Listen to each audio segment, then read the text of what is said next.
car. In a good way, not in a bad way.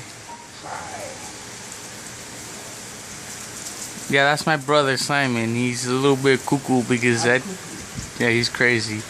Yeah, here's my car collection. Starting pretty good so far. Collected so far every car. And now this side is all my junior cars that I like, including that one. That one's pretty good looking. The car that I don't need to get is the 2014 Daytona 500 win for this guy, Dale Jr.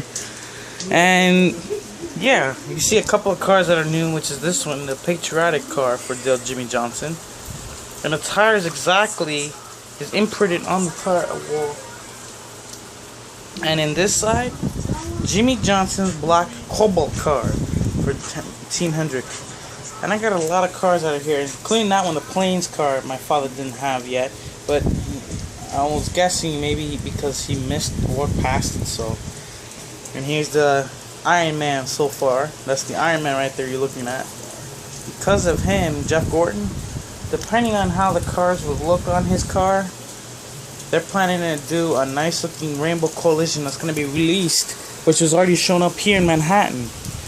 Jeff Gordon released the car, not yet though, but he's going to be racing in Bristol.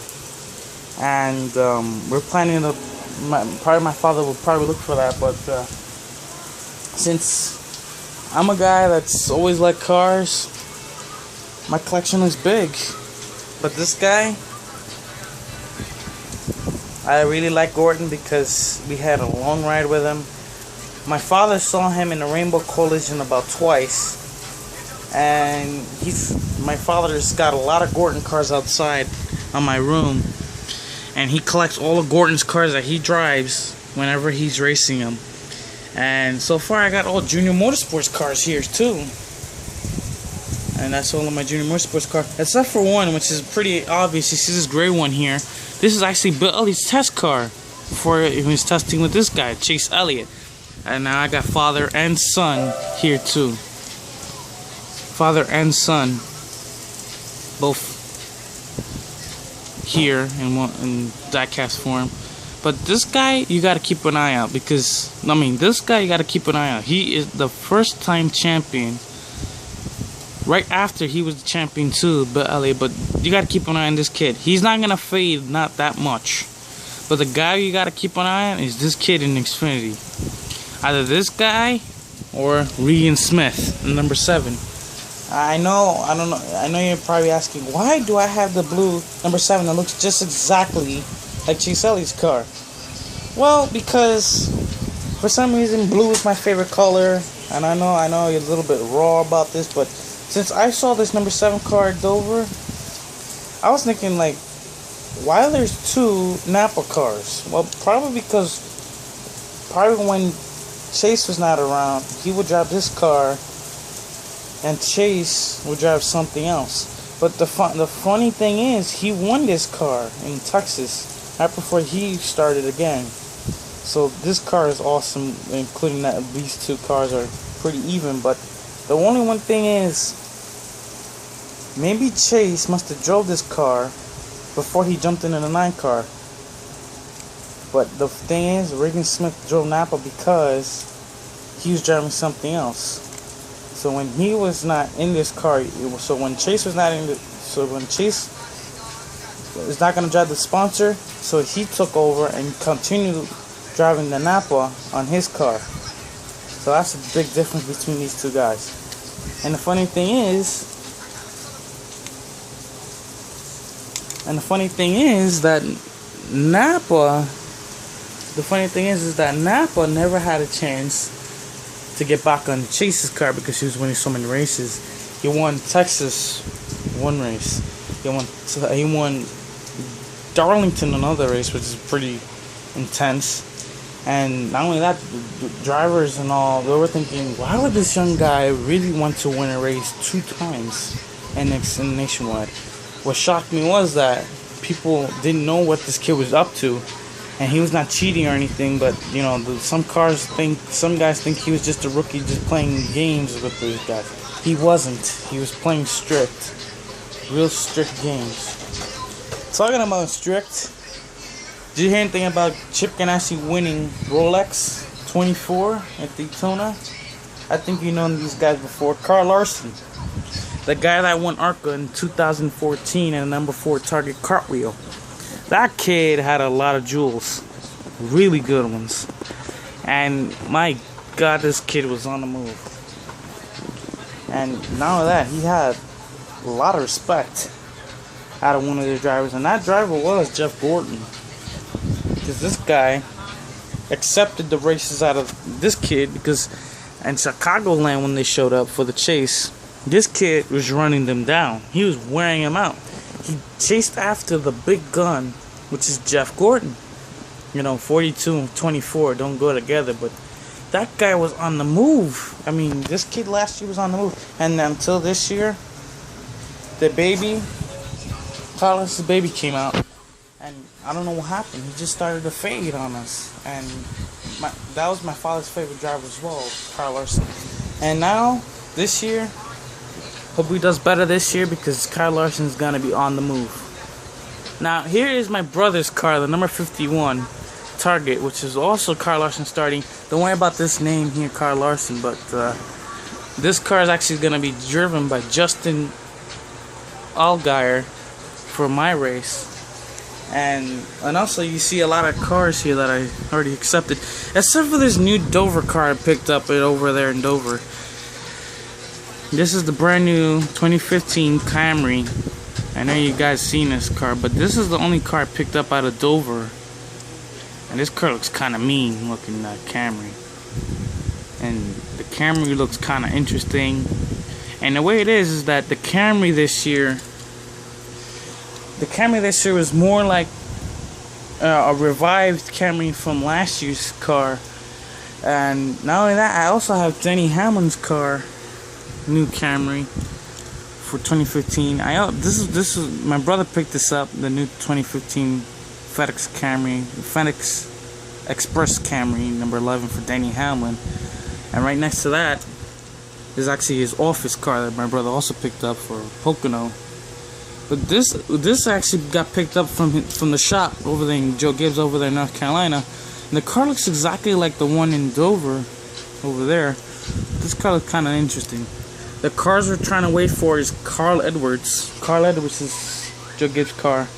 And there was a lot of respect over that guy, and a lot of people think that he won Coca-Cola 600, but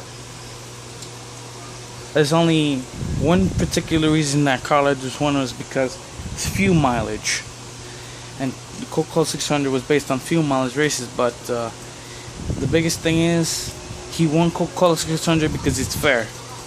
And also there's one guy you gotta look at right now that's on the move right now that has 5 wins so far. 4 wins actually, depending on it. 4 wins in his belt right now, which is that guy, Wild Thing, Kyle Busch. This guy is on the move, and he's on a streak right now. If you keep an eye on this guy, if he wins Pocono by any chance, he probably will win Pocono, but we don't know yet because the setups on his car is a little bit awkward, because he's been chased down by one of the best competitors, which is Joey Logano. And Joey, he better step it up for any wins. He already won Daytona, but he better step it up. And also this guy, Brad Keselowski. And boy, he's in trouble, because right now he's only got 1 win, and he's not winning anymore, and this is a big problem. And also, can you guys tell me if this guy is in Penske? Why is this car in Penske? Because we thought this car was gonna be in Roush, but now it's in Penske. Now, depending on it, because is it gonna be the driver or is it gonna be the car that's gonna be in Penske? We found out nothing about the 21 being in Penske or the driver, because we found out the driver was actually Ryan Blaney driving the 21. And the thing is, why is this car still in Penske, and why didn't know about that? First of all, he had his first top 10 in Talladega. When Junior won, he was in 3rd place. And that was the car there that we saw in NASCAR. We found out NASCAR actually did this for the new car. That's in 2015 this year. But we didn't notice that this team picked up the 21. Why would they pick up the 21? Try to subscribe for me, which is Philip Torres. I have three videos uploaded, and right now this is gonna be my 4th one of this year. This is gonna be interesting because you guys should tell me if this 21 car is actually in Penske Racing. So ask me questions or upload your ideas, and also subscribe for anything. And oh yeah, remember this guy, Austin Dillon? Austin Dillon, my God, that crash scared the crap out of me. Never seen a car in the Sprint Cup Series flip into the air and go into the catch fence. That was scary. What scared the crap out of me was actually seeing the 3 car go airborne into the catch fence, almost killing a couple of people, but almost. But rarely, you know, people these days don't usually scare me, because the only thing we never seen is the 3 car go up in the catch fence and kill almost rarely crunching the car. Now that is really weird, because that's like another Earnhardt accident waiting to happen. But what's funny was that he got out unscathed, but he had a couple of bruises after that crash. But you know, if you would have listened to the scanners, his grandfather was scared, terrified at that crash that he saw with his own grandson behind the wheel of 3.